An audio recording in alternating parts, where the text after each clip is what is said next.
साथीहरू आज चाहिँ म तपाईँहरूलाई यो मेरो हातमा यो बक्स छ अनि यो चाहिँ उहिलेको बाजे बोजूहरूले चाहिँ यसमा चाहिँ पैसा राख्ने गर्थ्यो अनि मैले पनि यो कन्तुरमा चाहिँ पैसा राखेको थिएँ पैसाको साह्रै दुःख भएर चाहिँ आज म यसलाई फोर्न अनबक्सिङ गर्न लागिरहेको छु अनि यहाँ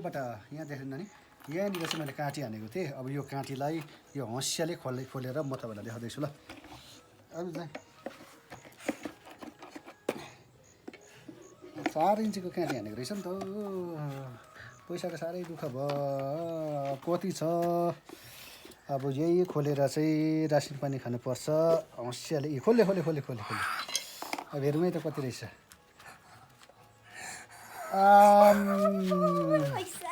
यति चाहिँ बचत गरेको रहेछ है पैसा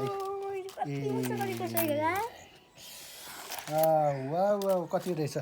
कति चाहिँ होला तपाईँले कमेन्ट गर्नुहोस् है यसले चाहिँ अब रासिन पानी खानुपर्छ